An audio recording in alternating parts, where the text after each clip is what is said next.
Bismillahirrahmanirrahim. Assalamualaikum warahmatullahi wabarakatuh.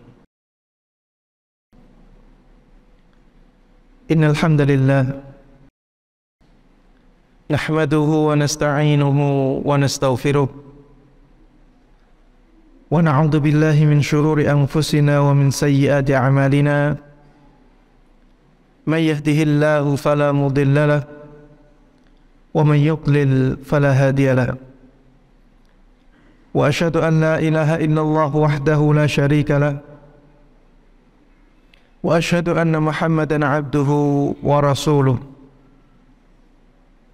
Ya ayyuhalladzina amanu ittaqullaha haqqa tuqatih wa la tamutunna illa wa antum muslimun. Amma ba'd, fa inna asdaqal hadithi kitabullah wa khairal huda huda Muhammadin sallallahu alaihi wasallam wa syarrul umuri muhdatsatuha fa inna kulla muhdatsatin bid'ah wa kulla bid'atin dhalalah wa kulla dhalalatin finnar. Para jemaah sekalian, hadirin dan hadirat, ikhwati wa akhwati fillah rahimana wa rahimakumullah.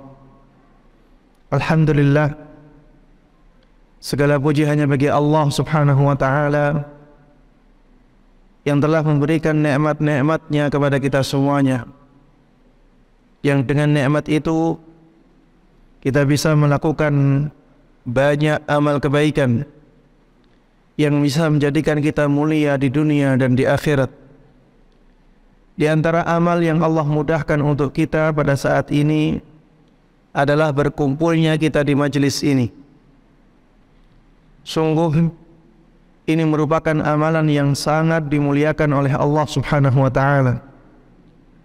Kita berada di salah satu rumahnya dan kita di sini belajar bersama. Kita belajar apa yang bisa menjadikan kita semuanya bahagia di dunia hingga di akhirat nanti. Mempelajari agama Islam. Kalau ini bukan karena kemudahan yang Allah berikan kepada kita, maka kita tidak akan mampu melakukan ini. Coba lihat jemaah sekalian rahimani wa rahimakumullah. Banyaknya orang yang sekarang tidak bisa hadir di majelis ini. Bukan karena mereka lemah, bukan karena mereka tidak punya waktu, tapi Allah subhanahu wa ta'ala tidak menggerakkan hatinya untuk melakukan amalan yang mulia ini. Padahal Rasulullah sallallahu alaihi wasallam dahulu telah bersabda, "Wa majtama'a qaumun fi baitin min buyutillah yatluna kitaballah wa yatadarasunahu bainahum illa nazalat 'alaihimus sakinah wa ghashiyatuhumur rahmah wa haffathumul malaikah wa dzakarahumullahu fi man 'indah." Tidaklah suatu kaum berkumpul di salah satu dari rumah-rumah Allah subhanahu wa ta'ala, mereka membaca kitab Allah dan mempelajarinya, kecuali akan turun kepada mereka ketenangan. Mereka akan dinaungi dengan rahmat dan mereka dikerumuni oleh para malaikat. Mereka juga dibangga-banggakan Allah subhanahu wa ta'ala di hadapan para malaikatnya. Ini amalan yang sangat-sangat tinggi kemuliaannya. Dan alhamdulillah Allah mudahkan untuk kita semuanya melakukan amalan ini. Tidak lupa salawat dan salam, begitu pula keberkahan dan kenikmatan, semoga selalu terlimpahkan dan tercurahkan kepada Nabi Agung Muhammad sallallahu alaihi wasallam, begitu pula kepada seluruh keluarga beliau, seluruh sahabat beliau, dan seluruh kaum muslimin yang mengikuti beliau dan para sahabatnya dengan baik hingga hari akhir nanti. Ikhwati wa akhwati fillah rahimana wa rahimakumullah. Pada kesempatan kali ini kita akan membahas tema yang insyaallah sangat bermanfaat untuk kita, baik yang belum menikah ataupun untuk yang sudah menikah. Yang belum menikah bisa merencanakan pernikahannya dengan sebaik mungkin. Yang sudah menikah dengan memperbaiki keadaan pernikahannya. Mudah-mudahan menjadi keluarga sakinah semuanya. Amin amin ya rabbal alamin. Jamaah sekalian rahimana wa rahimakumullah, pernikahan termasuk di antara kenikmatan yang sangat besar yang Allah berikan kepada kita. Saking besarnya kenikmatan ini, sampai-sampai iblis benar-benar berusaha untuk menghilangkannya dari manusia. Di dalam sebuah hadis disebutkan, inna iblis yada'u arsyahu 'alal ma'. Sesungguhnya iblis itu meletakkan singgasananya di atas air.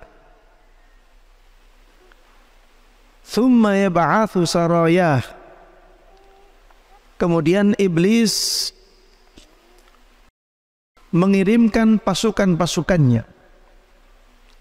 Fa'adnahum minhu manzilatan a'zamuhum fitnah. Maka pasukan iblis yang paling dekat dengan dia adalah pasukan-pasukan yang paling besar fitnahnya, paling besar godaannya, paling besar gangguannya kepada manusia. Yaji'u ahaduhum fayaqul fa'altu kadza wa kadza. Ada salah seorang dari pasukan iblis itu mengatakan, wahai iblis, aku melakukan perbuatan ini dan perbuatan itu. Maksudnya, aku telah menggoda manusia dengan godaan seperti ini. Aku telah mengganggu manusia dengan gangguan seperti itu. Apa kata iblis? Iblis mengatakan, ma fa'alta syai'ah. Engkau belum melakukan apa-apa. Gangguanmu itu gangguan yang receh. Godaanmu itu godaan yang sepele. Qal thumma yaji'u ahaduhum fayaqul. Kemudian ada salah seorang dari pasukan iblis yang lain datang dan mengatakan, ma taraktuhu hatta farraqtu bainahu wa baina imra'atihi. Aku benar-benar tidak meninggalkan seorang manusia kecuali aku telah memisahkan antara dia dengan istrinya. Jadi setan ini menggoda antara dua orang yang sudah menjalin hubungan suami istri,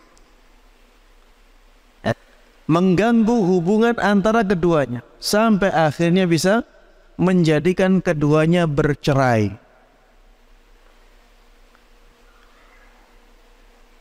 Setelah mendapatkan laporan ini,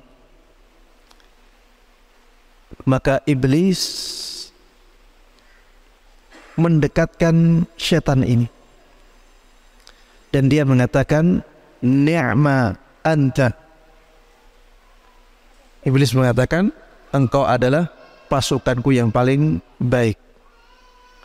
Fayaltazimu. Maka akhirnya ini pun jadi pasukan iblis yang paling dekat dengan iblis. Ini menunjukkan jamaah sekalian rahiman rahimakumullah bahwa nikmat pernikahan itu nikmat yang sangat luar biasa, sangat agung.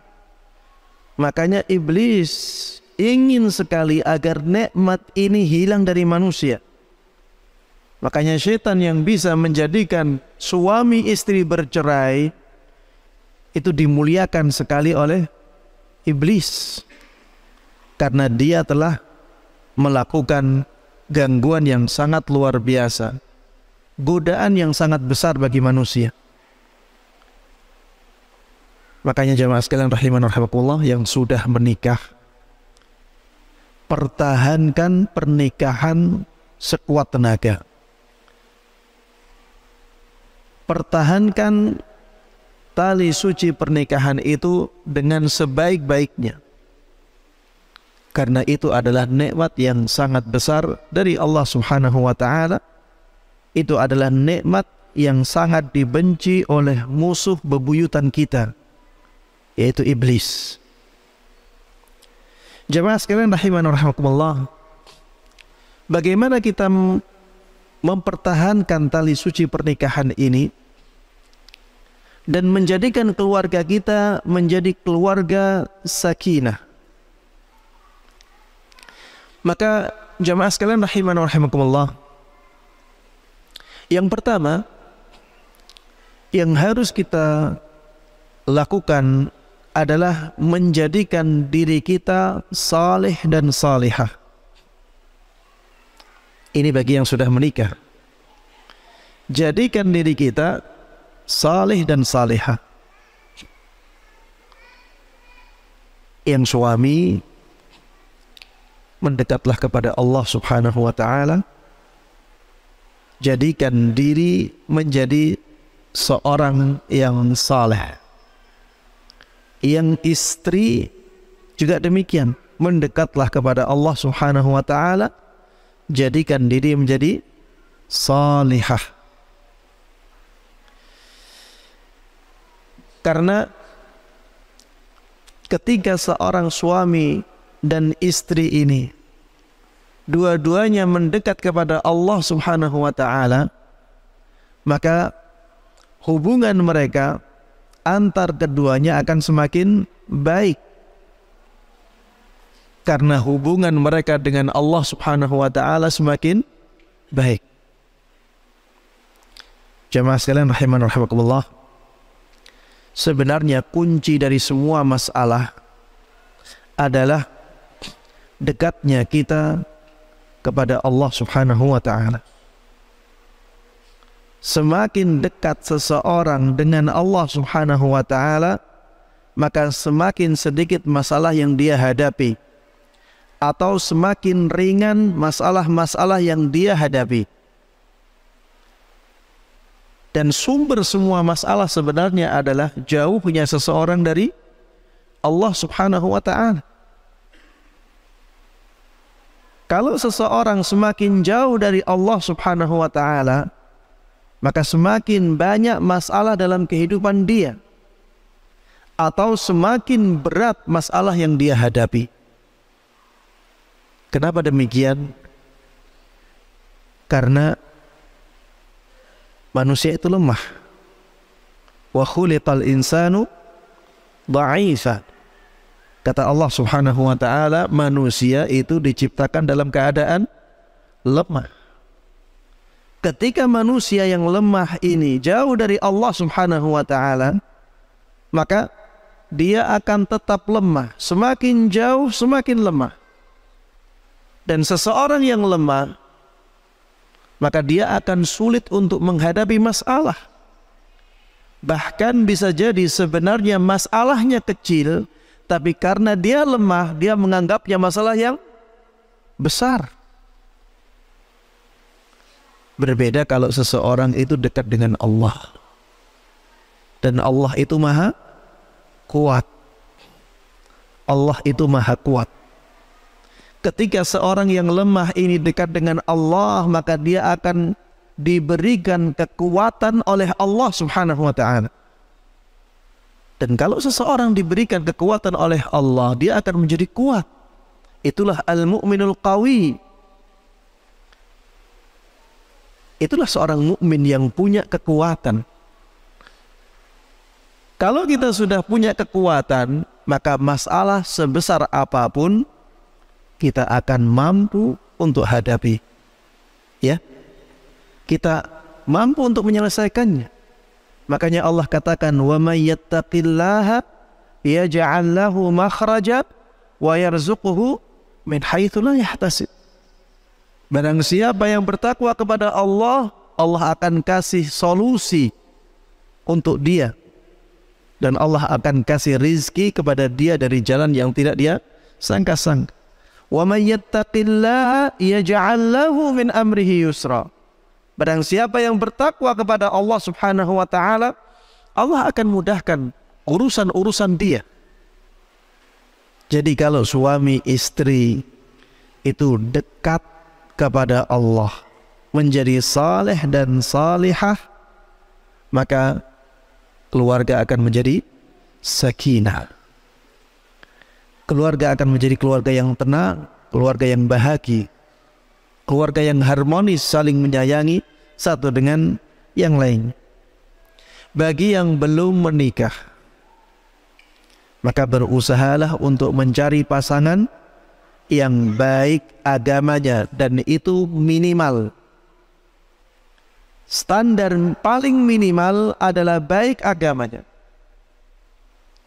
Rasulullah sallallahu alaihi wasallam dahulu pernah bersabda, tunkahul mar'atu li arba'. Wanita dinikahi karena 4 alasan. Wanita dinikahi itu biasanya alasannya karena 4 ini. 4 sisi inilah yang biasanya dicari oleh manusia. Yang pertama yang disebutkan oleh Nabi kita Muhammad sallallahu alaihi wasallam, limaliha. Yang pertama karena harta. Wanita yang lebih kaya biasanya lebih menarik daripada yang tidak demikian. Wali hasabiha. Yang kedua karena keturunannya. Yang keturunannya dari bahasa kita darah biru, ya, padahal darahnya tetap merah. Keturunannya dari darah biru. Keturunannya kiai. Keturunannya habib. Keturunannya orang yang punya kedudukan tinggi. Ini lebih disukai daripada yang lain. Wali jamaliha. Yang ketiga karena kecantikannya. Dan biasanya ini yang paling menonjol. Orang itu walaupun ya yang di depannya bukan dari keturunan orang yang tinggi kedudukannya, dia juga miskin, ya. Agamanya juga kurang. Kalau wajahnya cantik, biasanya orang sudah buta. Ini yang paling menonjol. Wali jamaliha. Wali diniha. Yang keempat karena agamanya. Orang kalau melihat wanita yang salihah itu lebih tertarik daripada melihat wanita yang nakal. Secara fitrah manusia seperti itu. Ya, kita sebagai seorang laki-laki, ya, sebagai seorang pemuda, melihat orang yang salihah, kita lebih tertarik. Beda kalau kita lihat orang yang nakal, ya, walaupun cantik, kita akan melihat ini mungkin sudah barang bekas, sudah dipakai oleh orang banyak, sudah biasa dinikmati oleh orang. Kita melihatnya seperti itu. Makanya Rasulullah SAW sampaikan, termasuk di antara sisi kelebihan yang diinginkan oleh manusia adalah walidiniha, karena agamanya.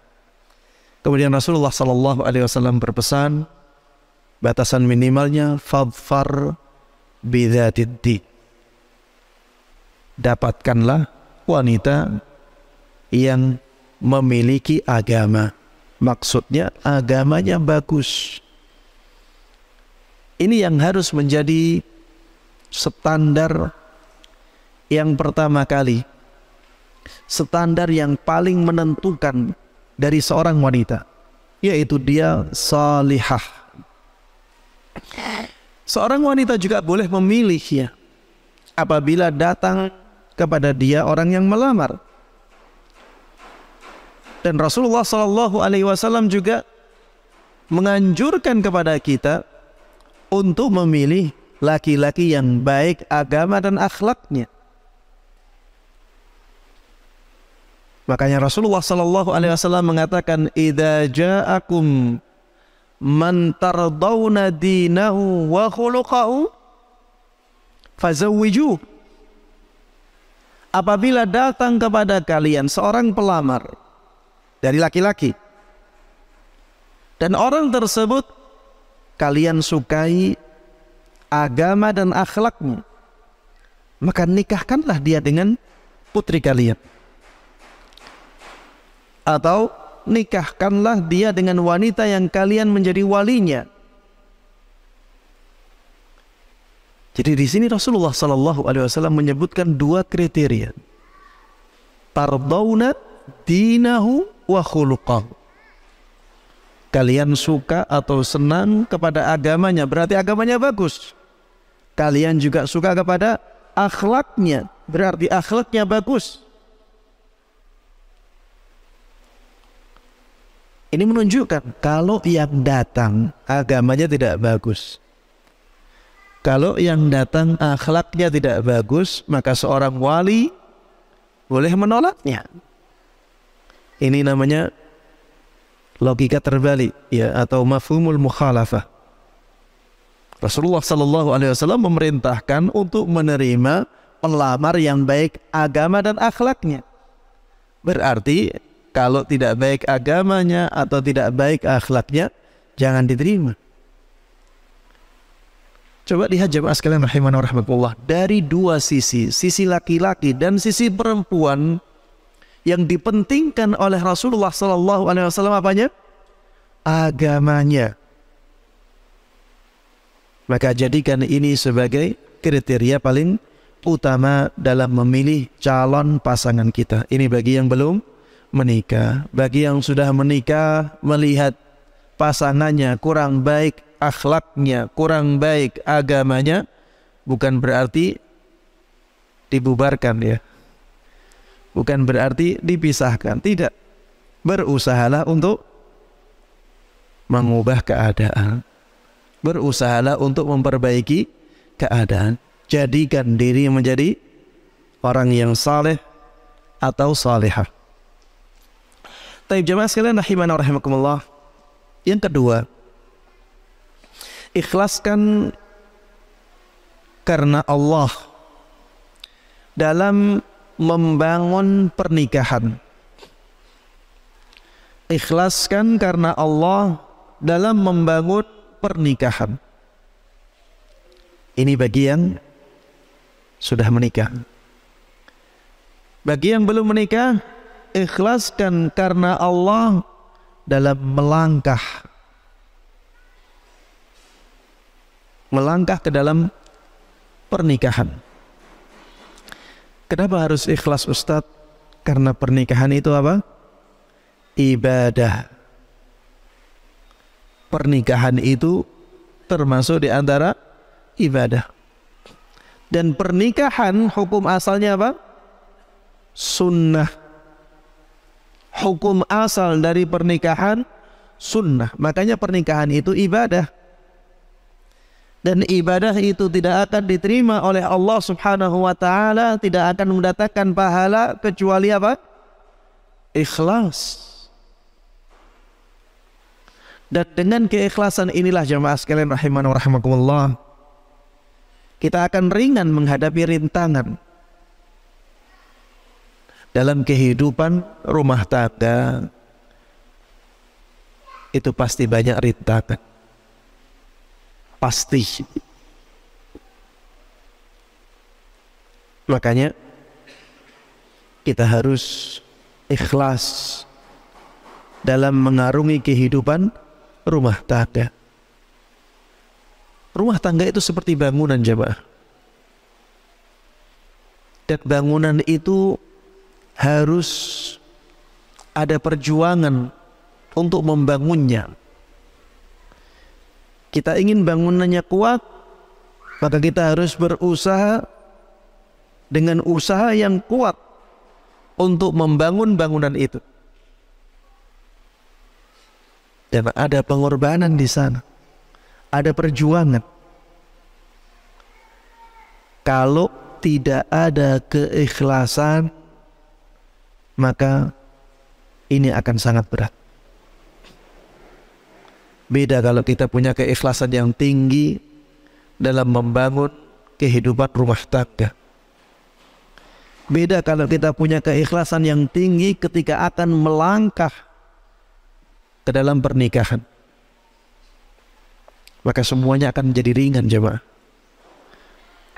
Antum kalau sholat tarawih kurang ikhlas, itu setengah jam saja lama. Padahal setengah jam itu sudah cepat. Tapi kalau antum punya keikhlasan yang tinggi untuk sholat tarawih, maka 1 jam itu antum merasa kurang. Kenapa hanya 1 jam? Kepengennya 1,5 jam. Kalau ternyata 1,5 jam, antum akan merasa kurang. Kenapa tidak 2 jam? Itu kalau ikhlas. Kalau tidak ikhlas, yang 1/2 jam pun terasa lama. Orang yang ikhlas, jamaah sekalian rahiman wa rahimakumullah, amalan yang berat itu terasa ringan. Karena dia benar-benar mengharapkan pahala dari Allah Subhanahu wa ta'ala. Dan dia benar-benar sadar semakin berat, semakin besar pahalanya.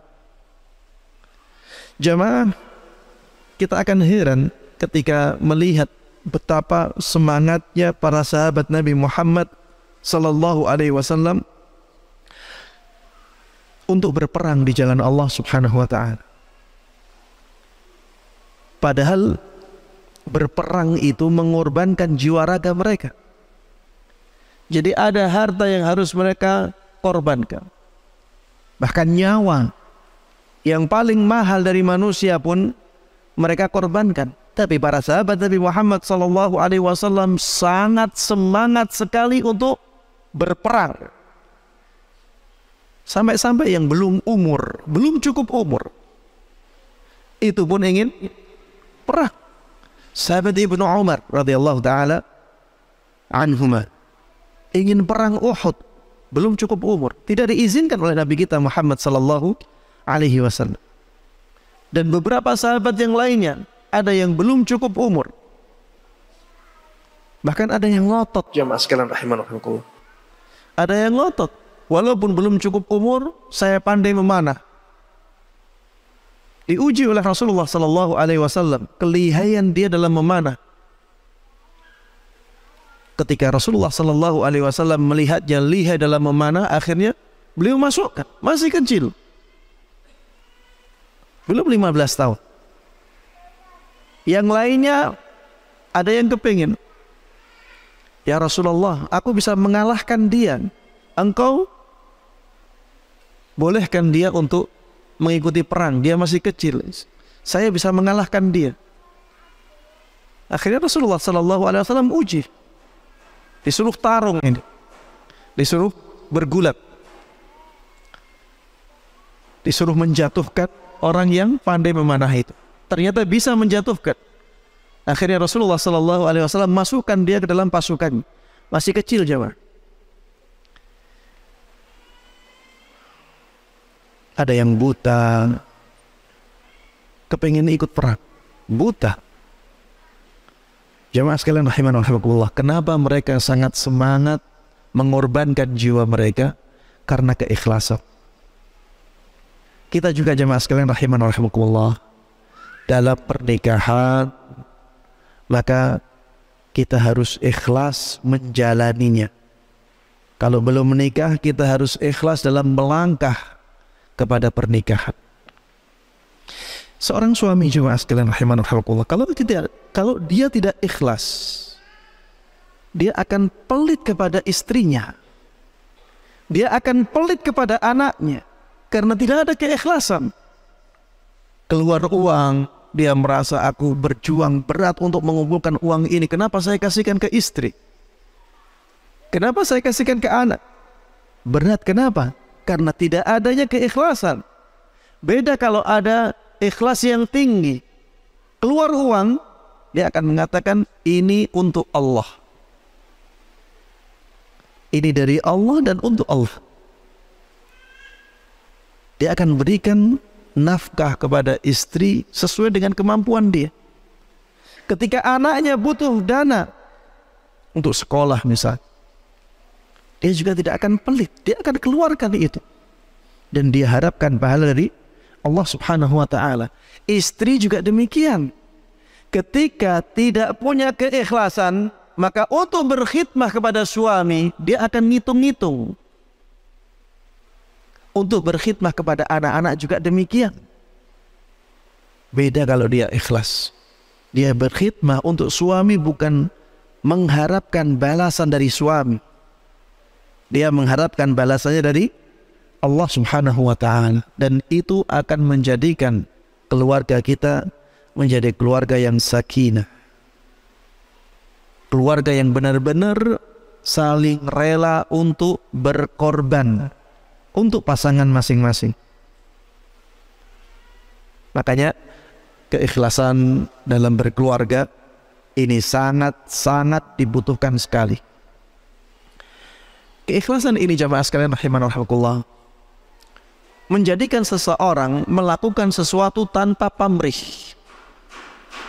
Ketika kurang dihargai, dia merasa tidak terlalu bermasalah walaupun ada ganjalan di hati. Misalnya seorang istri berkhidmah kepada suaminya, suaminya kurang menghormati atau kurang menghargai pengorbanan istri, maka istri akan lebih bisa menerima daripada dia tidak ikhlas. Karena dia akan mengharapkan pahala dari Allah Subhanahu wa ta'ala. Walaupun suami ikut kurang menghargai, tapi di sana ada Allah yang selalu mencatat amal-amal kebaikan. Begitu pula seorang suami. Banyak pengorbanan suami untuk istrinya, ternyata istrinya tidak menghargai pengorbanan tersebut. Maka suami terus ingat bahwa di sana ada Allah Subhanahu wa ta'ala yang menyiapkan pahala yang besar untuk dia. Ini juga akan menguatkan tali pernikahan yang dijalani oleh seseorang. Baik, yang ketiga, jemaah sekalian rahimakumullah, buatlah kesepakatan bahwa tujuan berkeluarga adalah untuk sampai ke surga Allah Subhanahu wa ta'ala. Yang belum membuat kesepakatan dengan pasangannya padahal sudah menikah bertahun-tahun, coba ingatkan, buat kesepakatan ini dan ingatkan terus pasangan kita kepada kesepakatan ini. Kita sepakat bahwa pernikahan ini untuk mencapai surga Allah Subhanahu wa ta'ala. Ini target utama kita dalam berkeluarga. Yang belum menikah, ya, yang jomblo-jomblo, baik jombloan maupun jomblowati, ya, nanti kalau misalnya akan menikah, buat kesepakatan ini bahwa tujuan utama pernikahan kita adalah surga Allah Subhanahu wa ta'ala. Ini penting jemaah sekalian rahiman wa rahimakumullah. Ini penting untuk menentukan arah keluarga kita. Arahnya kemana? Arahnya ke dunia atau arahnya ke surga? Kalau arahnya ke dunia, kita akan rugi dengan surga Allah Subhanahu wa ta'ala. Kalau arahnya surga, kita pasti diberikan dunia oleh Allah Subhanahu wa ta'ala. Kalau kita dari awal sudah sepakat arahnya surga, maka ketika ada godaan-godaan duniawi, maka kita mudah untuk menghadapinya. Kita akan kuat untuk menghadapi fitnah-fitnah duniawi. Ya, buat kesepakatan bahwa arah keluarga kita adalah surga Allah Subhanahu wa ta'ala. Kalau kita sudah sepakat bahwa arah keluarga kita adalah surga Allah Subhanahu wa taala, maka kita nantinya akan mudah untuk menghiasi kehidupan pernikahan kita dengan sunnah Rasulullah sallallahu alaihi wasallam. Kuncinya di sini jamaah sekalian rahimani wa rahimakumullah. Kalau arah dari keluarga kita ini masih abu-abu, ke kanan, ke kiri, ke kanan, ke kiri, maka bahtera keluarga kita akan mudah diombang-ambingkan oleh keadaan. Arahnya tidak jelas. Kadang-kadang ke kanan, kadang-kadang ke kiri. Keluarga kita menjadi keluarga yang abu-abu, tidak ada warnanya. Warnanya tidak jelas. Beda kalau dari awal kita sudah sepakat bahwa keluarga ini adalah untuk mencapai surga Allah Subhanahu wa taala. Keluarga ini akan langgeng bila tujuannya benar-benar surga Allah Subhanahu wa taala. Dan dengan demikian jamaah sekalian rahimani wa rahimakumullah, rumah kita akan mudah kita hiasi dengan sunnah-sunnah Nabi Muhammad sallallahu alaihi wasallam. Kalau ada pertikaian, yang satu ingin ada foto misalnya dipajang di rumah, yang satu tidak ingin ada foto dipajang di rumah, maka mereka akan sepakat ini keluarga untuk menuju surga. Dan mereka akan sepakat untuk kembali kepada dalil. Apakah Allah Subhanahu wa taala membolehkan kita untuk memajang foto makhluk bernyawa, baik berupa manusia ataupun yang lainnya, di dinding? Kalau mereka sama-sama tahu bahwa itu tidak boleh, maka mereka akan mudah ya untuk menerima. Ini keluarga untuk mencapai surga Allah Subhanahu wa ta'ala. Jangan sampai ada hal-hal yang mengganggu tujuan utama ini. Begitu pula dengan yang lainnya. Misalnya ada pekerjaan suaminya misalnya dilarang oleh syariat, maka ketika sudah ada kesepakatan keluarga ini untuk menuju surga Allah Subhanahu wa ta'ala, suami akan berusaha untuk mengubah pekerjaannya tersebut. Dan istri juga akan bersabar ketika misalnya pekerjaannya diubah, akhirnya pemasukannya menjadi berkurang. Karena memang mereka harus berjuang untuk mencapai surga Allah Subhanahu wa ta'ala. Yang penting cukup, yang penting Allah berkahi. Dan Allah Subhanahu wa ta'ala tidak mungkin mengecewakan orang-orang yang Allah cintai. Allah Subhanahu wa ta'ala tidak mungkin menelantarkan hamba-hambanya yang saleh. Ala inna awliya Allah la khawfun alaihim wa la hum yahzanun alladzina amanu wa kanu yattaqun. Ingat-ingatlah bahwa kekasih-kekasih Allah Subhanahu wa ta'ala tidak ada ketakutan sedikit pun atas mereka, dan mereka tidak akan bersedih, yaitu orang-orang yang beriman dan bertakwa kepadanya. Lahumul busyra fil hayatid dunya wa fil akhirah. Bagi mereka kabar gembira dalam kehidupan dunia, begitu pula dalam kehidupan akhirat. Baik. Yang selanjutnya jemaah sekalian rahimani wa rahimakumullah, yang keempat, kepada para pasangan, agar kita bisa mewujudkan keluarga yang sakinah, kita harus sadar akan hak dan kewajiban masing-masing. Seorang suami harus sadar akan hak dan kewajibannya.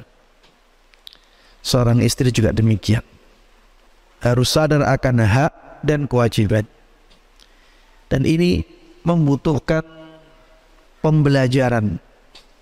Kita harus tahu apa hak kita sebagai seorang suami, apa kewajiban kita sebagai seorang suami. seorang istri juga harus tahu apa hak dia sebagai seorang istri dan apa kewajiban dia sebagai seorang istri. Dan yang harus didahulukan jamaah sekalian rahimana rahimakumullah adalah kewajiban. Ya, kewajiban harus didahulukan. Apakah saya sudah melakukan kewajiban saya sebagai seorang suami? Yang istri juga berpikir demikian. Apakah saya sudah melakukan kewajiban saya sebagai seorang istri? Adapun hak, maka bisa dirasakan, ya bisa juga direlakan. Ya, hak itu bisa boleh diambil, boleh tidak. Tapi kalau kewajiban, maka harus ditunaikan. Apa kewajiban seorang suami? Kewajiban seorang suami, dan ini menjadi hak istri, yang pertama adalah nafkah. Seorang suami harus memberikan nafkah kepada istrinya. Nafkah yang cukup, nafkah yang pantas untuk istrinya.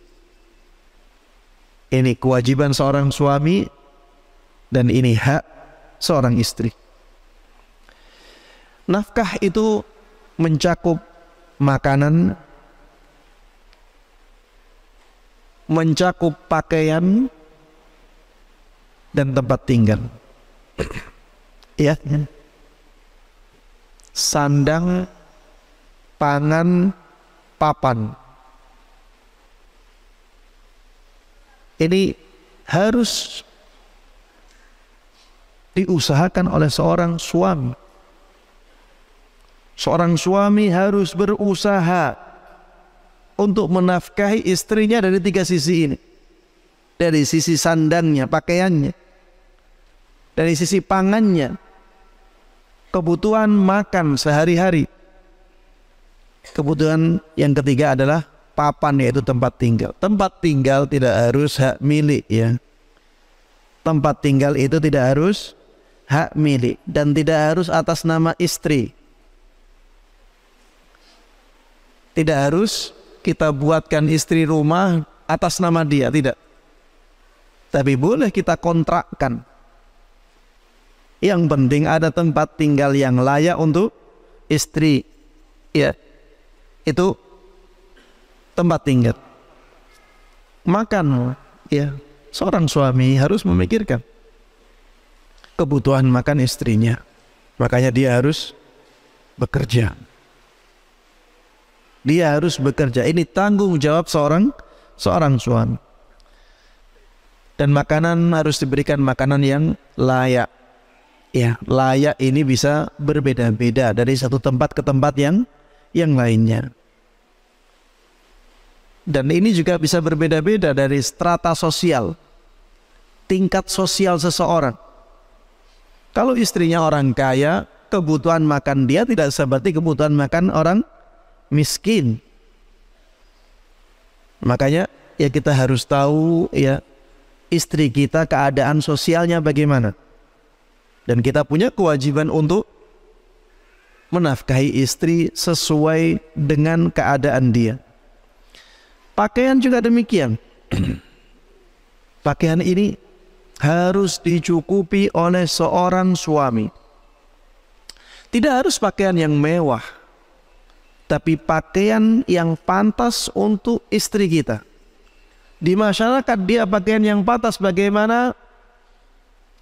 Tingkat sosial dia, pakaian yang pantas itu yang bagaimana? Ini harus kita perhatikan. Ini kewajiban seorang suami.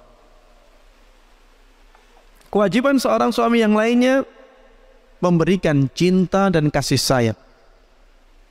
Ya, dia kita nikahi harus kita sayangi, harus kita cintai.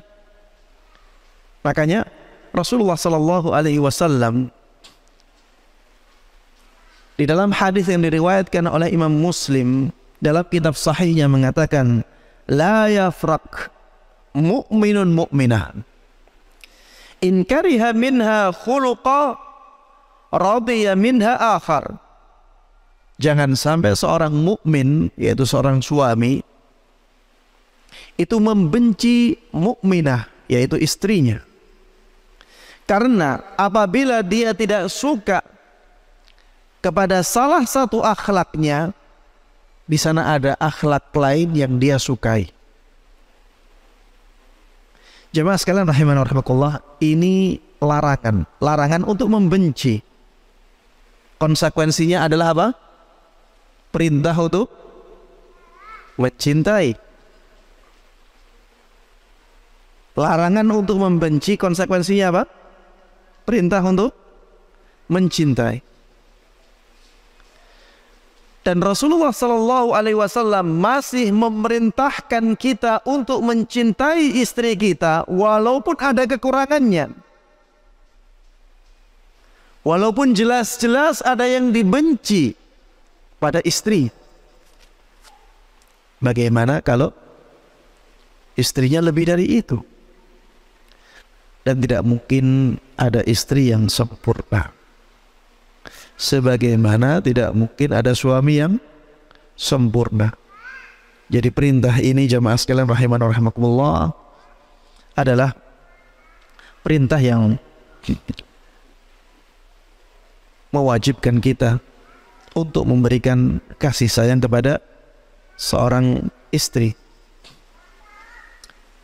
Kemudian di antara kewajiban seorang suami, dan ini menjadi hak seorang istri, adalah memuliakan istrinya.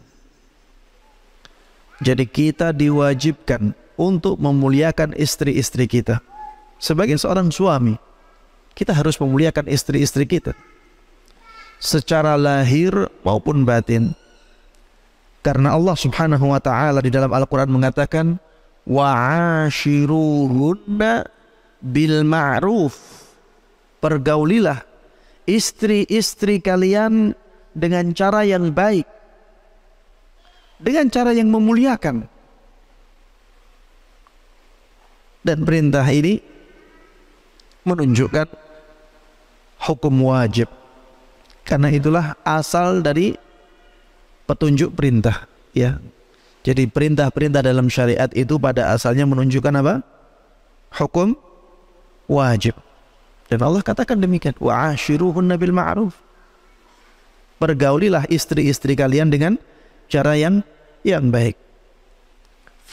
Fa in karihtumuhunna fa'asa an takrahu syai'a wa yaj'alallahu fi khairan katsiran. Maka apabila kalian wahai para suami membenci istri-istri kalian,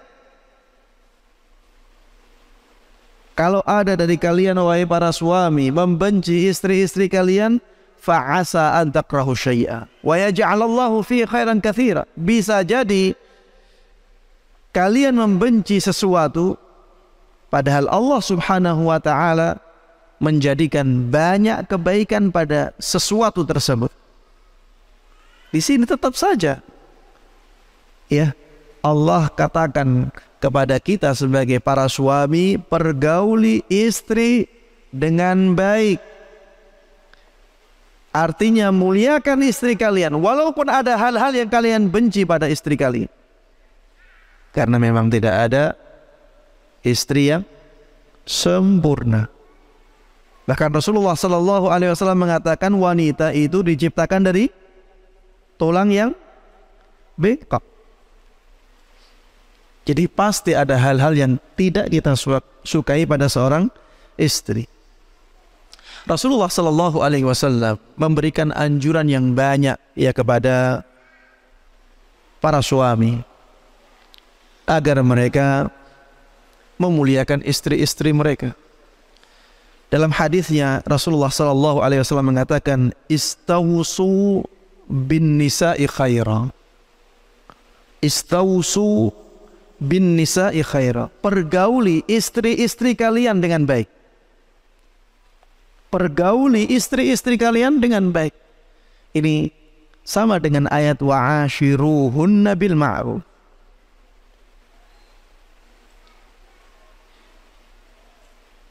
Jamaah sekalian rahiman rahimakumullah, banyak suami yang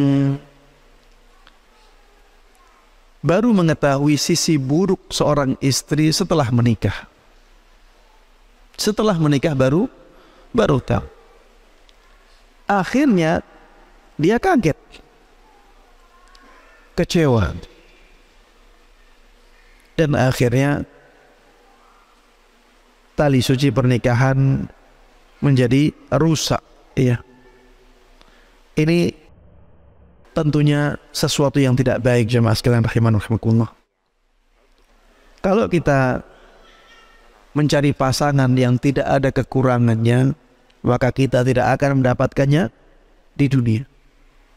Kita tidak akan mendapatkannya di dunia. Istrinya Nabi Ibrahim saja yang sangat dekat dengan Allah Subhanahu wa ta'ala, doanya mustajab. Kita tahu dari kisah ketika istrinya Nabi Ibrahim diambil oleh penguasa, oleh raja di sebuah daerah, kemudian ingin dizinai. Baru dipegang, baru mau megang, kaku semua badannya karena doanya istri Nabi Ibrahim. Kemudian ketika badannya kaku, dia minta agar istrinya Nabi Ibrahim berdoa dan dia tidak kaku lagi. Akhirnya istrinya Nabi Ibrahim berdoa dan akhirnya dilepaskan. Kemudian mau berzina lagi, kaku lagi. Kemudian dia minta agar dilepaskan lagi, lepas lagi. Yang ketiga kali, kaku lagi. Kemudian setelah itu, ya, istrinya Nabi Ibrahim diminta untuk menjadikan dia tidak kaku lagi. Akhirnya tidak kaku lagi. Setelah itu raja ini benar-benar yakin bahwa yang di depannya ini orang yang luar biasa dan tidak mau lagi melakukan yang seperti itu. Istri yang seperti ini sangat dekat dengan Allah Subhanahu wa ta'ala, jelas. Itu pun bisa cemburu, jamaah. Cemburu kepada Hajar, kepada budaknya Nabi Ibrahim, budak.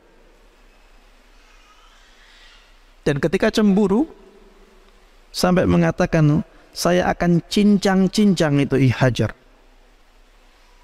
akan dipotong-potong oleh dia karena kecemburuan yang luar biasa.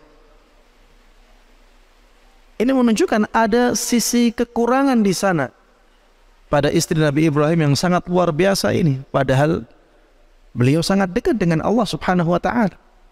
Berdoa langsung mustajab. Ini sesuatu yang luar biasa. Ini karamah, dan karamah menunjukkan apa?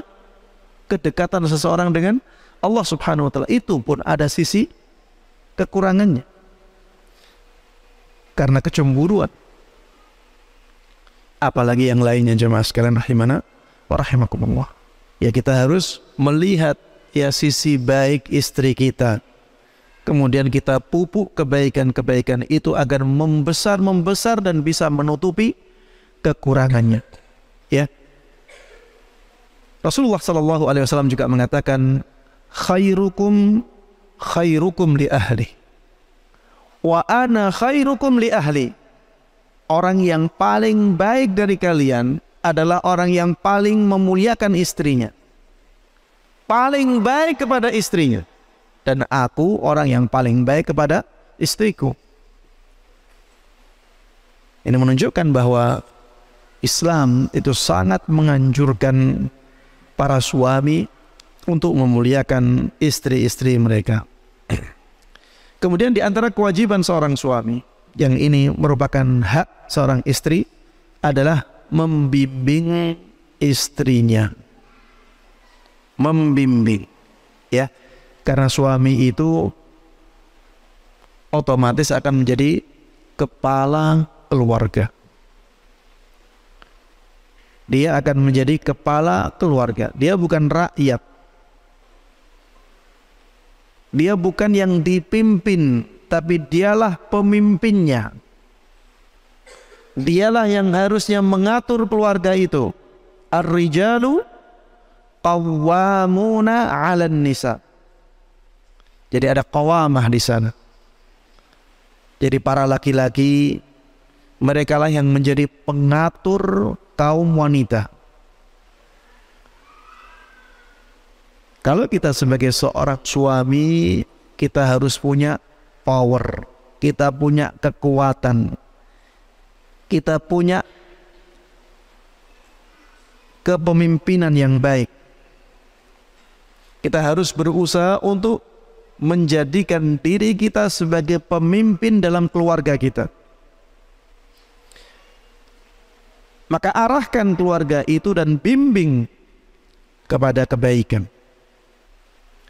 Seorang istri juga harus memperlakukan suaminya sebagai seorang pemimpin.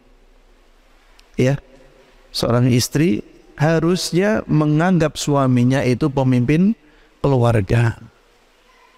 Karena itulah yang Allah inginkan dalam kehidupan keluarga. Dan Allah lebih tahu mana yang maslahatnya lebih besar. Walaupun ya kadang-kadang ada seorang suami yang tingkat pendidikannya lebih rendah daripada seorang istri. Yang istrinya sudah lulusan S2, yang suaminya lulusan SMA misalnya. Ada yang demikian? Bisa jadi. Bisa jadi. Walaupun keadaannya seperti ini, seorang istri tetap harus memperlakukan suaminya sebagai pemimpin keluarga. Kalau ingin memberikan masukan, berikan masukan. Tapi jangan menjadikannya sebagai sebuah perintah. Karena itu menyelisih kodrat yang diinginkan oleh Allah Subhanahu wa Ta'ala. Ya, jadi suami itu kepala keluarga. Ini harus disadari dengan baik.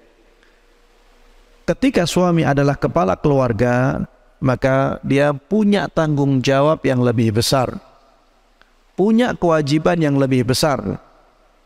Di antara kewajibannya, yang ini hak istri, adalah membimbing dan mengatur keluarganya agar bisa menjadi keluarga yang baik, ya, agar keluarga tersebut benar-benar bisa meraih surga Allah Subhanahu wa Ta'ala.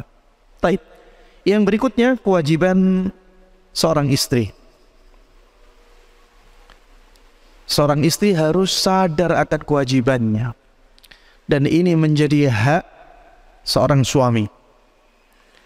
Di antara kewajiban seorang istri yang pertama adalah memenuhi kebutuhan ranjang suami. Memenuhi kebutuhan ranjang seorang suami, ya, bukan dibelikan ranjang, ya. Memenuhi kebutuhan ranjangnya. Dan ini termasuk di antara kewajiban paling inti bagi seorang istri dalam pernikahannya. Maka jangan sampai ini diremehkan. Rasulullah Sallallahu Alaihi Wasallam dahulu pernah menyabdakan, "Idza ar-rajulu da'a zaujatahu li hajatihi falta'tih." Apabila seorang suami mengajak istrinya untuk memenuhi hajatnya, ya, untuk memenuhi hajatnya atau hasratnya, falta'tih, maka harusnya seorang istri menurutinya atau mendatanginya. Wa in kanat 'ala tanur, walaupun seorang istri lagi masak di depan tanur. Tanur itu orang di zaman dulu ya, mereka makannya makan roti. Jadi tanur ini alat untuk membuat roti. Biasanya tanur itu bentuknya bulat, jemaah. Kalau ada yang pernah ke Saudi dan melihat orang-orang buat roti yang bulat-bulat gede itu, tamis namanya. Itu biasanya masaknya di dalam tempatnya, di restonya. Jadi di restonya, di dapurnya ada tanur itu. Jadi bentuknya bulat. Kemudian ada api yang dihidupkan dari bawah. Kemudian rotinya ditempel-tempelkan di dinding-dinding bagian dalam. Itulah tanur. Rasulullah katakan, apabila seorang suami mengajak istrinya untuk memenuhi hasratnya, maka harusnya seorang istri mendatanginya, walaupun istri tersebut sedang masak. Walaupun istri tersebut sedang masak. Kadang-kadang ya, seorang istri tidak mau. Alasannya banyak, sedang masak, nanti kalau ditinggal gosong masakannya. Atau alasannya dia sedang tidak sedap baunya, ya, atau alasan-alasan yang lain. Rasulullah Sallallahu Alaihi Wasallam tahu hal itu. Tapi Rasulullah Sallallahu Alaihi Wasallam dalam hadis ini perintahkan tetap datangi panggilan itu. Beliau katakan wa in kanat 'atan, walaupun sedang masak di depan tanur. Dalam hadis yang lain Rasulullah sallallahu alaihi wasallam mengatakan, "Idza da'a ar-rajulu imra'atahu ila firashi fa'abat fabata ghadban 'alayha la'anatha al-malaikah hatta tusbih." Apabila ada seorang suami mengajak istrinya menuju ranjangnya, ya intinya mengajak istrinya untuk berhubungan suami istri. Kemudian istrinya menolak, dan akhirnya suaminya di malam itu marah, maka para malaikat melaknat istri itu sampai pagi. Para malaikat, bukan satu malaikat. Para malaikat melaknat istri itu sampai pagi. Ini menunjukkan bahwa tindakan ini adalah tindakan dosa besar, karena mendatangkan laknatnya para malaikat. Maka ya, seorang istri harus memperhatikan hal ini. Jemaah sekalian rahimana rahimakumullah, keadaan-keadaan tertentu ya mungkin bisa dikecualikan dari masalah ini. Seperti misalnya ketika istrinya sedang sakit. Istrinya sedang sakit. Bisa jadi karena sakit itu akhirnya istri tidak mampu, maka tidak masuk dalam cakupan hadis ini. Atau misalnya istrinya sedang sedih-sedihnya, misalnya orang tuanya meninggal atau ada kerabat terdekat meninggal, sehingga tidak ada mood sama sekali untuk yang seperti itu. Mungkin saja bisa dikecualikan dari cakupan hadis ini.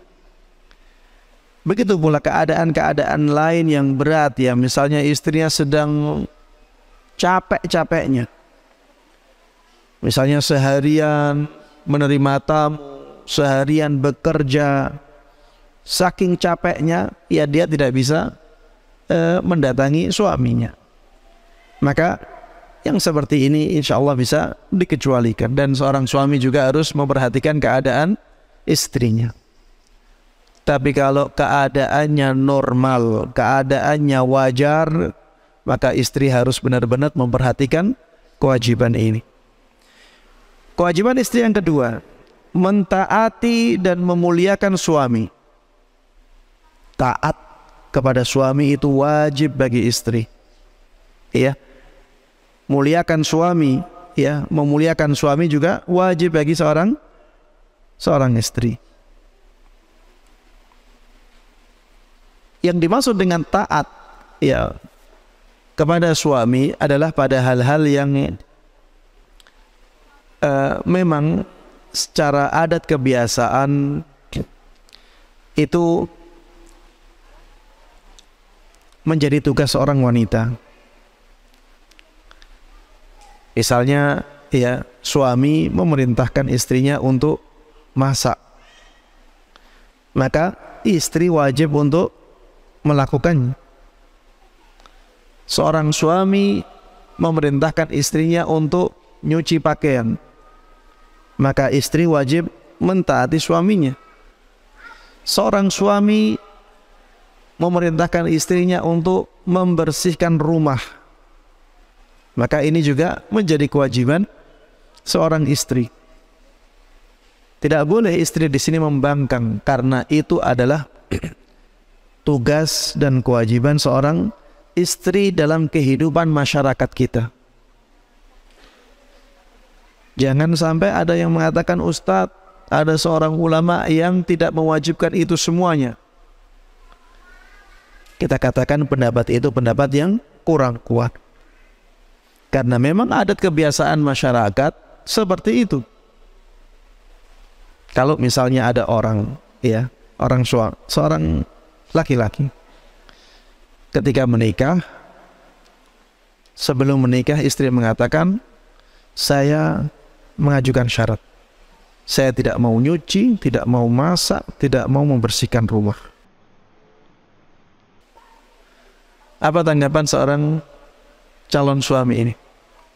Apakah dia akan meneruskan pernikahannya, ataukah dia akan mundur?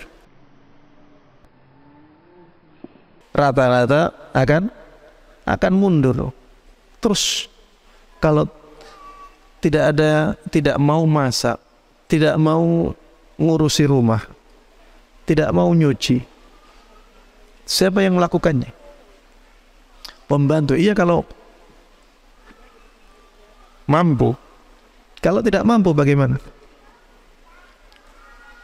Ini, ya, sudah seperti syarat dalam sebuah pernikahan yang tidak diucapkan, tapi orang tahu, masyarakat memang seperti itu. Yang laki-laki bekerja di luar rumah, yang perempuan yang ngurusi rumah. Itu idealnya. Dalam Islam pun seperti itu. Waqarna fi buyutikun, hendaklah kalian tetap tinggal di rumah-rumah kalian.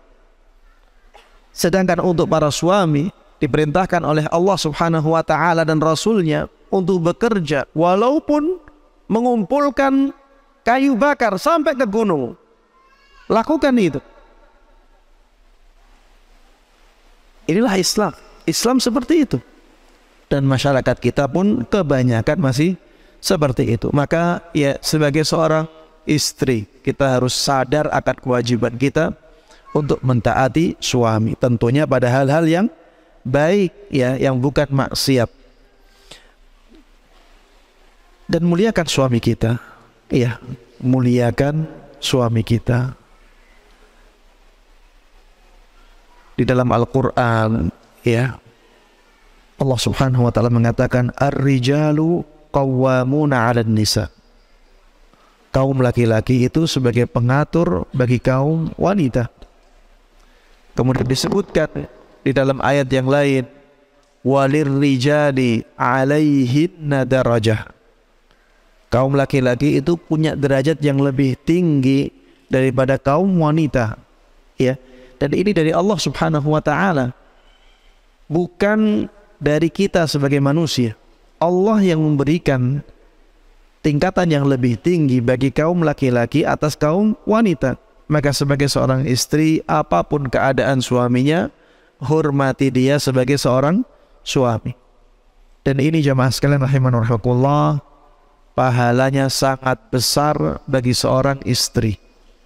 Rasulullah sallallahu alaihi wasallam di dalam sebuah sabdanya mengatakan, idza sallatil mar'atu khamsaha wa shamat syahraha wa hafizat farjaha wa ata'at zawjaha.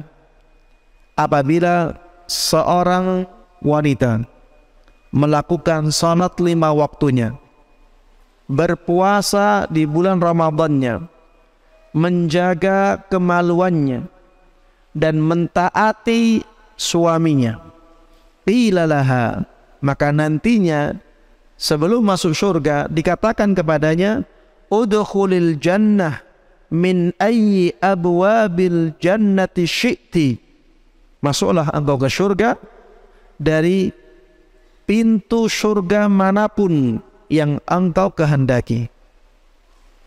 Taib, pintu surga ada berapa jemaah? Ada 8. Di antara pintu surga itu ada yang disebutkan oleh Allah Subhanahu wa taala yang melalui lisan Rasulnya sallallahu alaihi wasallam. Ada pintu Rayyan untuk ahli apa? Puasa. Ada babus shalah untuk orang yang ahli salat. Ada babus sadaqah untuk orang yang ahli sedekah. Ada babul jihad untuk orang yang ahli jihad. Ada 4 yang disebutkan oleh Nabi kita Muhammad sallallahu alaihi wasallam dalam hadisnya yang sahih. Yang lainnya wallahu a'lam. Tapi jemaah sekalian rahimani wa rahimakumullah, yang jelas seorang wanita yang menerapkan apa yang disebutkan oleh Rasulullah sallallahu alaihi wasallam dalam hadis tadi, dia salat 5 waktu, puasa Ramadan dengan baik, menjaga kemaluannya, tidak khianat, tidak selingkuh, kemudian dia mentaati suaminya, maka dia bisa masuk melalui pintu Rayyan walaupun bukan ahli puasa. Dia bisa masuk melalui pintu salat walaupun bukan ahli salat. Dia bisa masuk melalui pintu-pintu yang lainnya sesuai dengan keinginannya. Dan ini merupakan kedudukan yang sangat tinggi di sisi Allah Subhanahu wa ta'ala. Kemudian kewajiban seorang istri yang berikutnya, dan ini hak dari seorang suami, adalah penampilan yang menarik. Seorang istri harus berpenampilan yang menarik di hadapan suaminya. Jangan seperti sebagian istri-istri di zaman ini, dan jumlah mereka sangat banyak. Kalau di dalam rumah penampilannya kumal, ya, mungkin tidak mau mandi kalau libur kerja. Tapi kalau keluar rumah berdandan, ya, dan tabarrujnya jelas tabarrujal jahiliyah, seperti tabarrujnya orang-orang di zaman jahiliyah. Kalau akan pergi keluar rumah cantik sekali, ya, nanti ketika pulang ya tinggal sisanya. Ya, ini jelas ya sesuatu yang terbalik. Harusnya seorang istri itu berdandan di depan suaminya. Ketika keluar rumah harusnya istri itu menutupi keindahan dirinya, kecuali di hadapan para wanita. Harusnya seperti itu. Rasulullah sallallahu alaihi wasallam pernah ditanya, "Ayyun nisa'i khair?" Siapakah wanita yang paling baik wahai Rasulullah sallallahu alaihi wasallam? Maka Rasulullah sallallahu alaihi wasallam menjawab, "Allati tasurruhu idza nadhar." Wanita yang terbaik adalah wanita yang bisa membahagiakan suaminya ketika suaminya melihatnya. Wa tuti'uhu idza amar. Wanita tersebut mentaati suaminya ketika suaminya memerintahkan kepadanya. Wala tukhalifuhu fi nafsiha wa maliha bima yakrah. Dan wanita tersebut tidak menyelisih suaminya pada dirinya, hartanya. Ya, dia tidak melakukan yang tidak disenangi oleh suaminya, baik pada dirinya maupun pada hartanya. Baik, jamaah sekalian rahimani wa rahimakumullah, inilah kewajiban dan hak suami dan istri. Yang berikutnya jamaah sekalian rahimani wa rahimakumullah, yang kelima, untuk menuju keluarga yang sakinah, membangun keluarga yang bahagia, kita harus gotong royong dalam membangun keluarga. Ya, kita harus gotong royong dalam membangun keluarga yang sakinah. Gotong royong ini sangat penting dalam kehidupan rumah tangga. Jadi rumah tangga itu tim jemaah. Jadi kalau ada dari tim ini yang tidak kerja, tidak berjuang, maka keadaan rumah tangga tidak akan stabil, ya, tidak akan tenang. Jadi semuanya harus berjuang, harus ada gotong royong untuk mewujudkan keluarga yang sakinah. Tapi karena waktu, ya, saya sebutkan poin-poinnya saja ya. Di antara gotong royong, ya, gotong royong dalam melakukan tugas rumah, ya, gotong royong dalam melakukan tugas rumah, maksudnya saling membantu. Kalau suaminya punya sisa tugas dari tempat kerjanya dan istrinya bisa bantu pekerjaan suami. Sebaliknya juga demikian. Kalau suami bisa bantu pekerjaan istrinya, bantu pekerjaan istri. Mudahkan pekerjaan istri. Kalau misalnya bisa membelikan mesin cuci yang matic, ya, otomatis, ya, maka belikan. Itu memudahkan. Misalnya bisa membelikan pemanas, ya, belikan pemanas. Bisa membelikan oven, belikan oven. Bisa membelikan misalnya kompor gas yang bagus, ya, belikan. Itu bentuk, ya, kerjasama dalam membangun keluarga yang sakinah. Istri juga demikian, lihat keadaan suaminya, ya, apa yang bisa menjadikan suaminya lebih ringan, ya, maka istri berusaha untuk melakukannya. Kemudian bekerja sama atau gotong royong dalam mendidik anak, ya, ini juga harus dilakukan oleh suami istri. Kemudian dalam mengatur keuangan, harus ada kerjasama yang baik antara suami dan istri. Misalnya penghasilan suami sekian, maka istri harus memperkirakan itu. Kalau pemasukannya sekian, maka yang bisa dibelanjakan sekian. Dan itu harus dipertimbangkan. Kemudian bekerja sama dalam menutupi aib masing-masing. Jadi sebagai seorang suami pasti tahu aib istrinya, jangan disebarkan keluar. Istri juga demikian, sebagai seorang istri yang mungkin sudah bertahun-tahun bersama suaminya, tahu kekurangan-kekurangan suaminya, jangan sampai disebarkan. Hunna libasul lakum wa antum libasul lahum. Istri-istri kalian itu pakaian kalian. Kalian juga pakaian dari istri-istri kalian. Di antara fungsi pakaian adalah menutup aib atau menutup cacat pada seseorang. Kemudian di antara, ya, yang masuk dalam masalah ini, saling mengingatkan dan saling menasehati. Sebagai penerapan dari isi kandungan surat Al-Asr, wal 'asr innal insana lafi khusr illa alladhina amanu wa 'amilus shalihat wa tawasaw bil haqqi wa tawasaw bis sabr. Seorang suami kalau lagi lalai, ya, maka istrinya berusaha mengingatkannya dengan cara yang baik dan tidak menusuk perasaannya. Begitu pula dengan istri. Begitu pula dengan, ya, istri kalau sedang lalai, suaminya mengingatkannya dengan cara yang baik, ya, sebisa mungkin tidak menusuk perasaannya. Baik.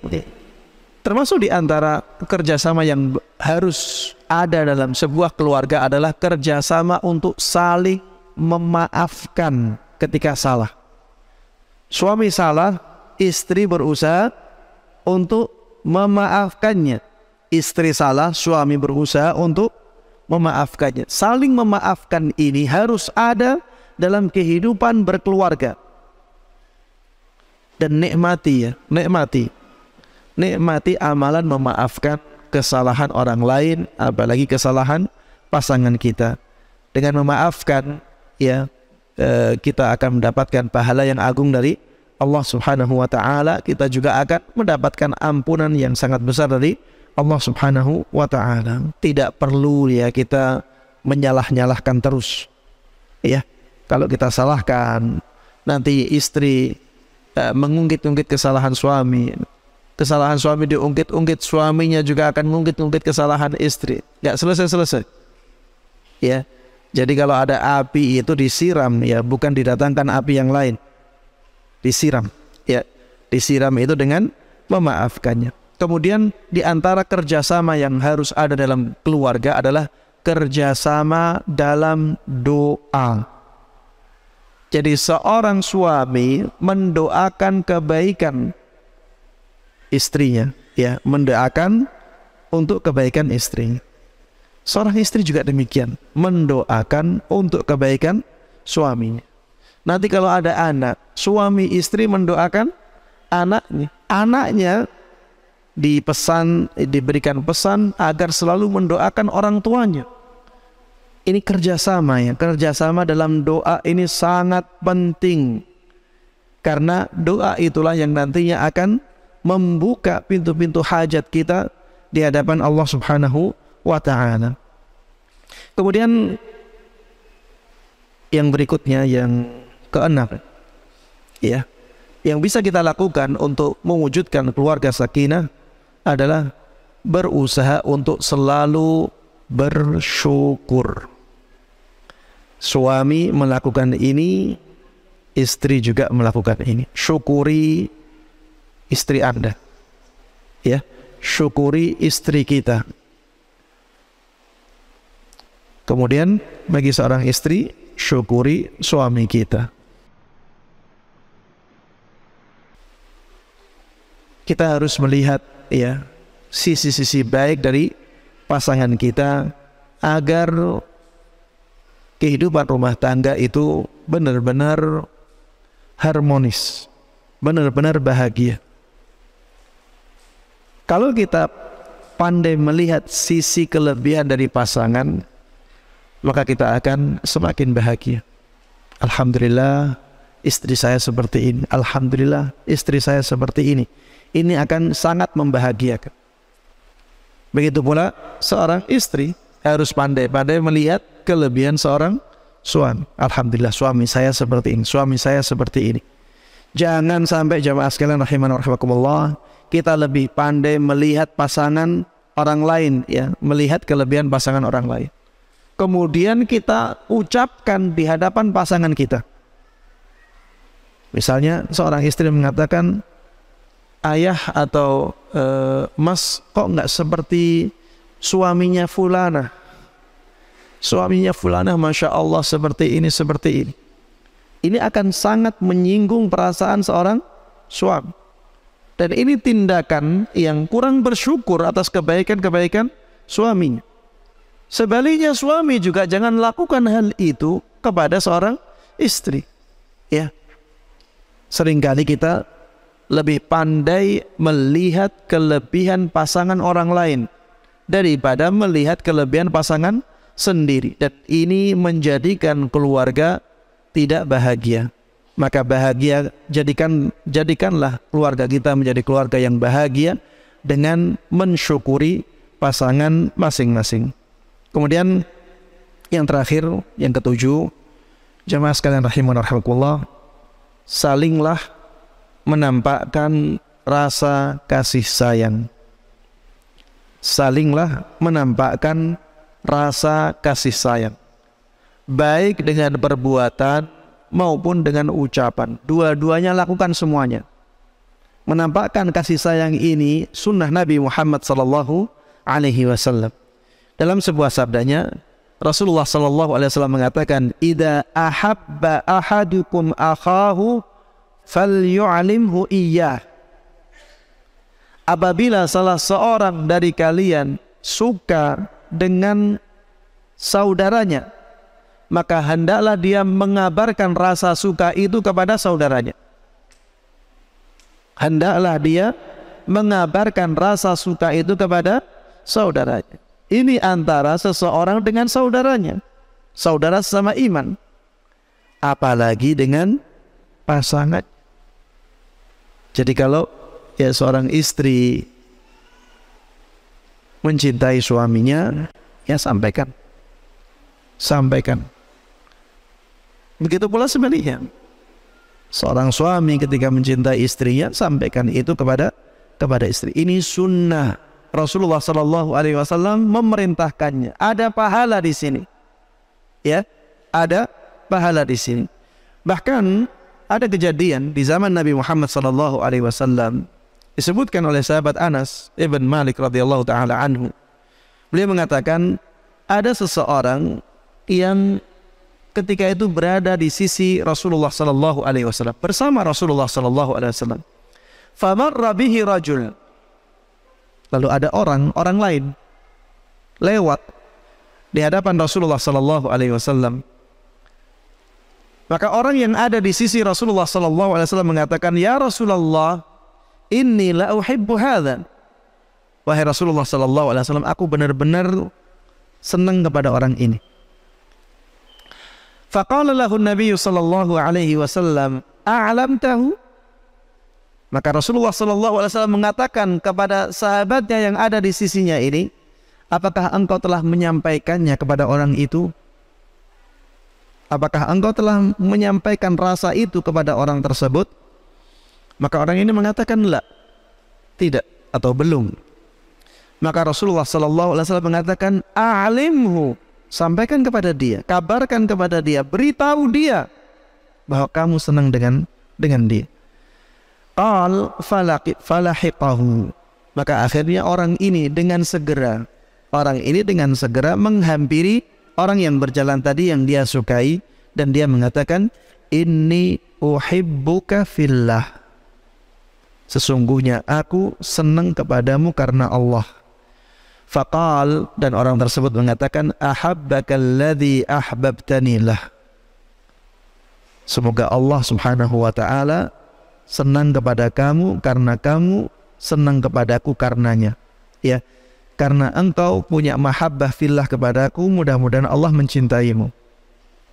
Ya, ini jemaah sekalian rahimana rahimakumullah, sunnah yang perlu kita hidupkan dalam keluarga kita. Jadi seorang suami banyak-banyak mengatakan cintanya kepada istrinya. Seorang istri juga demikian, banyak-banyak menyampaikan rasa cintanya kepada suami. Begitu pula nanti seorang ayah banyaklah mengatakan kata-kata cinta, sayang kepada anak-anaknya. Seorang ibu juga demikian, sampaikan dengan verbal. Tidak cukup jamaah sekalian rahimana wa rahimakumullah dengan perbuatan, karena seringkali seorang istri tidak cukup dengan perbuatan. Begitu pula sebaliknya, seorang suami seringkali tidak cukup dengan perbuatan. Ya, kita harus sampaikan dengan kata-kata. Anak kita juga demikian. Kita sampaikan terus kepada mereka bahwa kita mencintai dan menyayangi mereka. Jemaah sekalian rahimana rahimakumullah, ini yang bisa saya sampaikan dalam kesempatan kali ini. Mudah-mudahan Allah subhanahu wa ta'ala berikan keberkahan kepada kita semuanya. Mudah-mudahan kita juga mendapatkan keberkahan dari ilmu yang kita bahas bersama tadi. Kita bisa menerapkannya dalam kehidupan kita, dan kita bisa menyebarkan kebaikan ini kepada orang lain. Amin amin ya rabbal alamin. Wa sallallahu wa sallama wa baraka ala nabiyyina Muhammadin wa ala alihi wa sahbihi wa man tabi'ahum bi ihsanin ila yaumiddin. Walhamdulillahi rabbil alamin. Baik, syukran Ustaz, barakallahu fiik. Ini ada 5 pertanyaan Ustaz. Waktunya insyaallah sampai jam 10 kurang seperempat. Mudah-mudahan bisa dijawab. Yang pertama, bismillah. Assalamualaikum ilaikum ya Ustaz, berikan nasihat untuk kami para suami istri yang sedang menanti keturunan. Jazakallahu khairan. Mungkin di dalamnya termasuk yang sudah lama tidak dikaruniai keturunan. Baik, iya. Pernah ada seseorang yang mengalami hal yang sama, ya, datang kepada Al-Hasan Al-Basri rahimahullahu ta'ala, dan nasihat yang beliau sampaikan hanya satu saja, yaitu beristighfar kepada Allah subhanahu wa ta'ala. Nasihatnya cuma ini. Maka saya juga menasihatkan hal ini kepada para pasangan yang sedang menanti buah hatinya. Banyaklah beristighfar kepada Allah subhanahu wa ta'ala. Banyaklah beristighfar kepada Allah subhanahu wa ta'ala. Kalau bisa, jamaah sekalian rahimani wa rahimakumullah, setiap saat kita basahi lisan kita ini dengan istighfar. Karena memang istighfar itu bisa memudahkan datangnya anak. Istighfar bisa memudahkan datangnya rizki yang berupa anak ini. Allah subhanahu wa ta'ala sebutkan hal tersebut di dalam surat Nuh. Faqultu astaghfiru rabbakum innahu kana ghaffara. Maka aku katakan, ini perkataan Nabi Nuh, aku katakan kepada kaumku, istaghfiru rabbakum, beristighfarlah kalian kepada Rabb kalian, innahu kana ghaffara, sesungguhnya Rabb kalian adalah zat yang maha pengampun, yursilis samaa'a alaikum midrara. Apabila kalian lakukan istighfar itu, maka Allah akan turunkan hujan yang lebat dari langit kepada kalian. Wa yumdidukum bi amwali wa banin, dan Allah akan berikan kepada kalian harta yang melimpah dan anak-anak keturunan. Allah akan berikan kepada kalian harta yang melimpah dan anak-anak yang banyak. Ya, kata-katanya amwal. Amwal itu harta yang banyak. Banin itu artinya anak-anak yang banyak.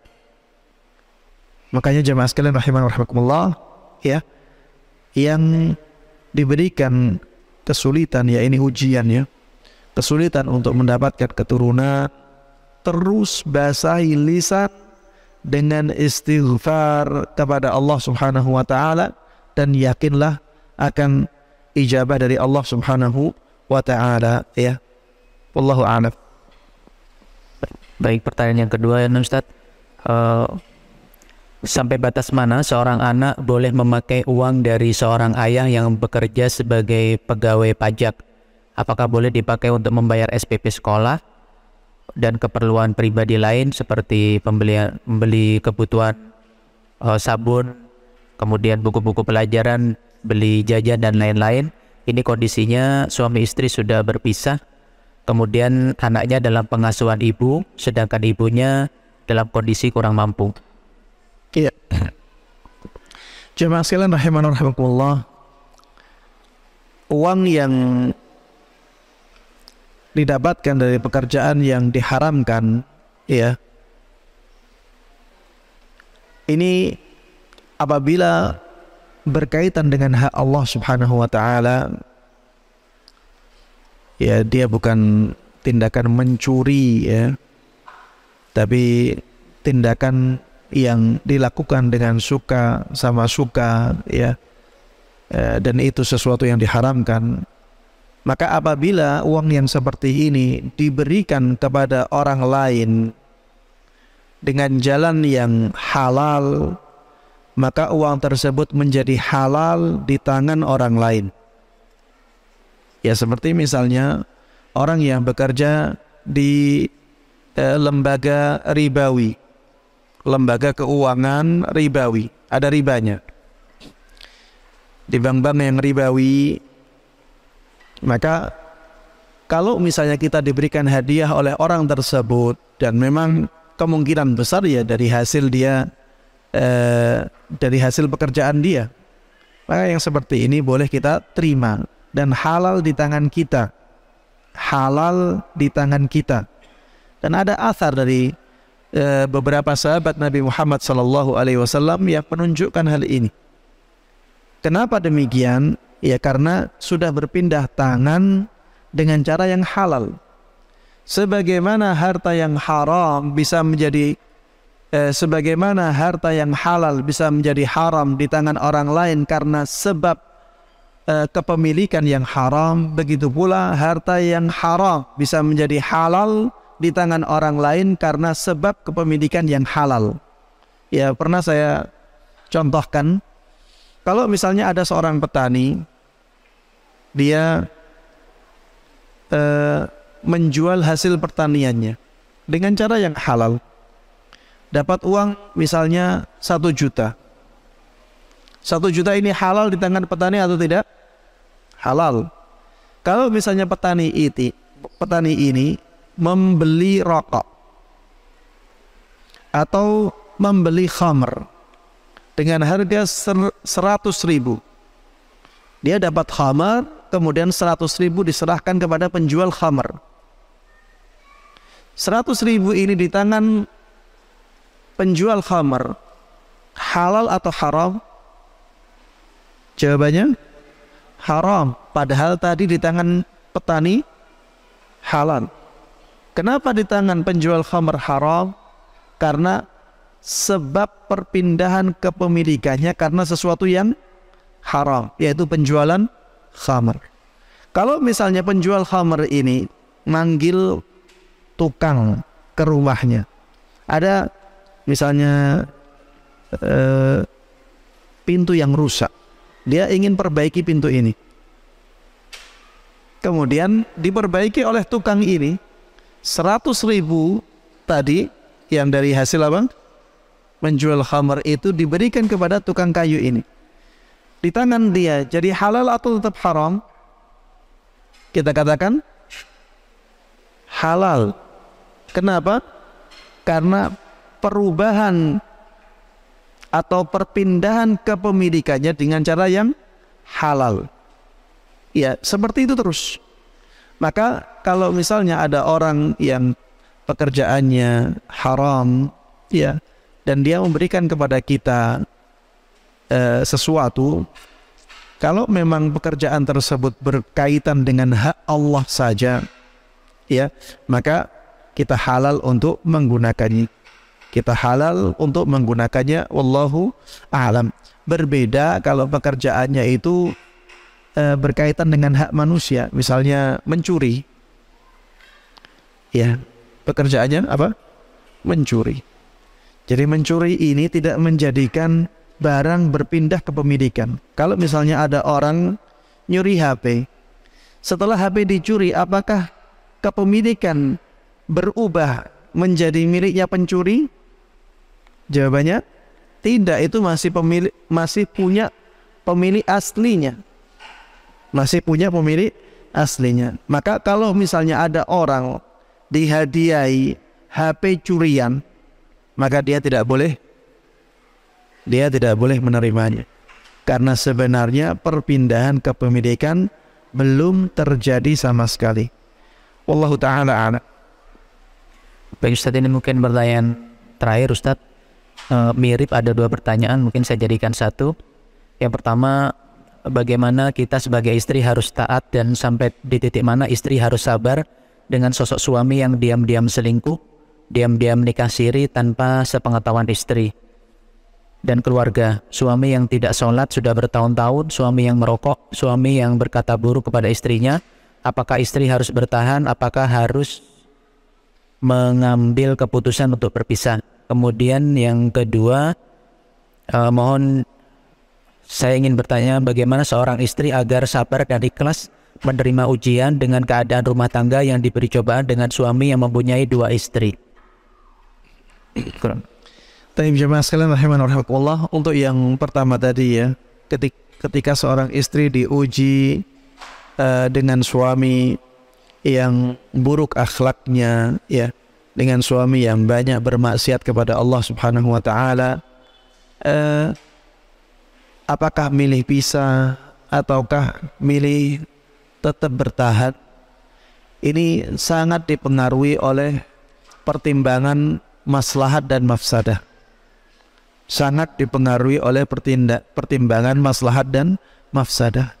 Kalau misalnya seseorang melihat maslahatnya lebih besar untuk bertahan, dan itu bisa saja maslahatnya lebih besar untuk bertahan. Ya karena kalau tidak bertahan, maka kehidupannya akan semakin runyam, ya semakin sulit.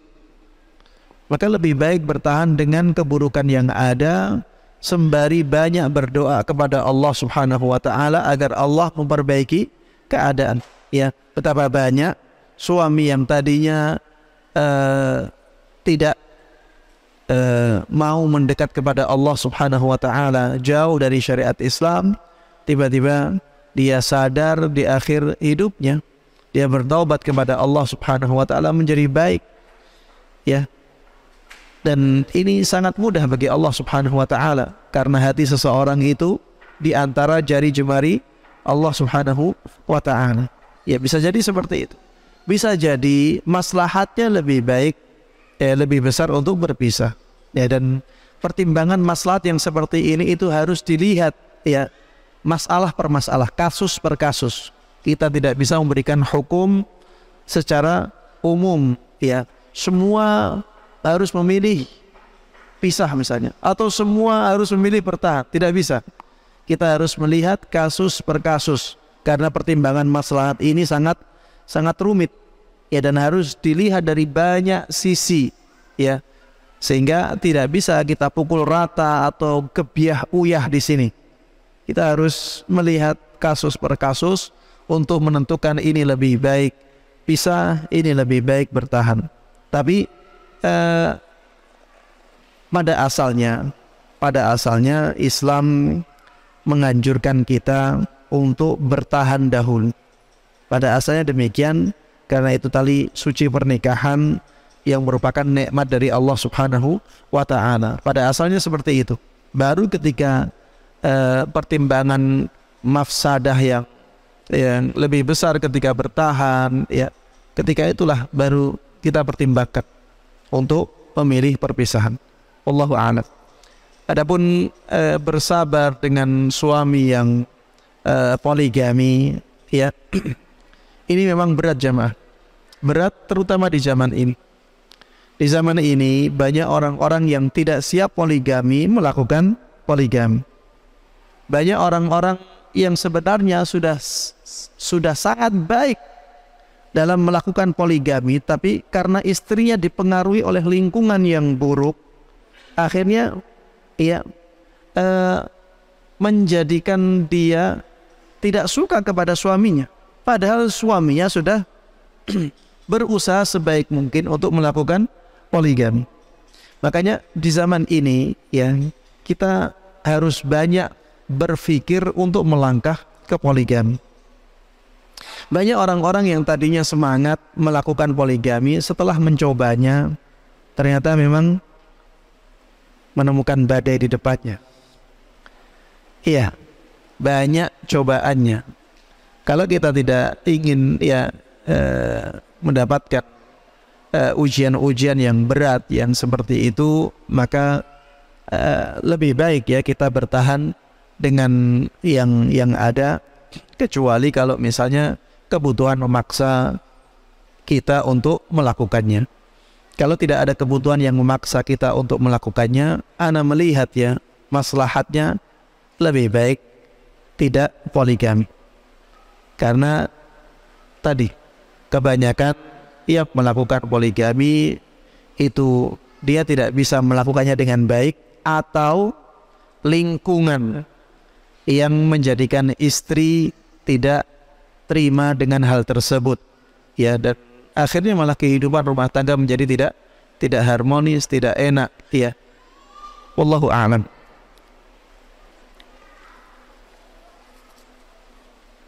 Baik jemaah sekalian rahimakumullah, karena waktu sudah habis, maka saya di akhir kajian ini memohon maaf atas kekurangan-kekurangan yang ada. Apabila ada salah kata atau salah dalam menyampaikan sesuatu, maka saya beristighfar kepada Allah Subhanahu wa taala dan saya akui kesalahan itu, dan semua yang benar itu murni dari Allah Subhanahu wa taala. Ana hanya menyampaikan saja. Dan di akhir kajian ini ya saya berdoa mudah-mudahan Allah Subhanahu wa taala memberkahi ilmu kita. Mudah-mudahan Allah Subhanahu wa taala memberikan taufiknya kepada kita semuanya untuk bisa menerapkan semua ilmu agama yang sampai kepada kita dengan baik dan mudah, dan juga bisa mengajarkannya kepada orang lain. Amin amin ya rabbal alamin. Wa sallallahu wa sallama wa baraka ala nabiyyina Muhammadin wa ala alihi wa sahbihi wa man tabi'ahum bi ihsanin ila yaumiddin. Walhamdulillahi rabbil alamin. Wa subhanakallahumma wa bihamdik asyhadu an la ilaha illa anta astaghfiruka wa atubu ilaik. Wassalamualaikum warahmatullahi wabarakatuh.